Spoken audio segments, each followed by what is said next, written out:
Management বা J bracket দিয়ে লিখবে জেএফএম, জয়েন্ট ফরেস্ট ম্যানেজমেন্ট বা জেএফএম। কি জিনিস joint forest management?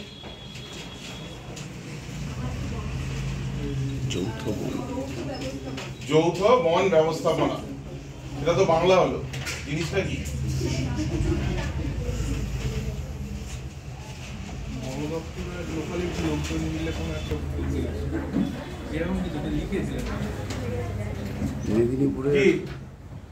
Joint forest management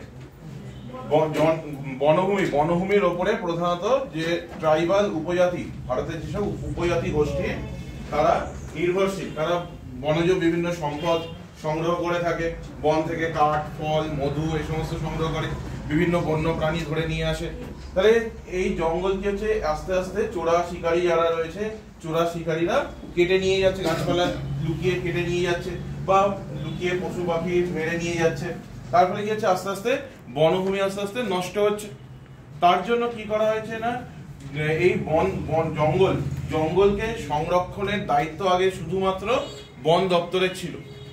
বর্তমানে কি করতে, পরবর্তীকালে কি করা হয়েছে, বন দপ্তর সেটা কিছুটা দায়িত্ব স্থানীয় যে জনগণ তাদের ওপরেও কিছুটা দায়িত্ব দিয়ে দিয়েছে, জঙ্গলকে দেখাশোনা করা, তার রক্ষণাবেক্ষণ করা।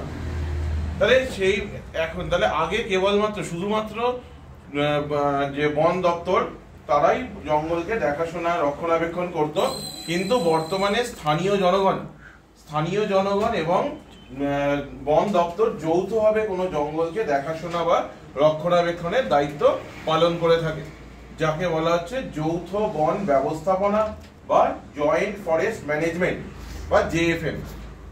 তাহলে পশ্চিমবঙ্গের মেদিনীপুর ছিল, সেই সময় শুধুমাত্র মেদিনীপুর ছিল, বর্তমানে পশ্চিম মেদিনীপুরে আড়াবাড়ি গ্রামে, সেখানে প্রথম ভারতের মধ্যে সাকসেসফুলি এই জয়েন্ট ফরেস্ট ম্যানেজমেন্ট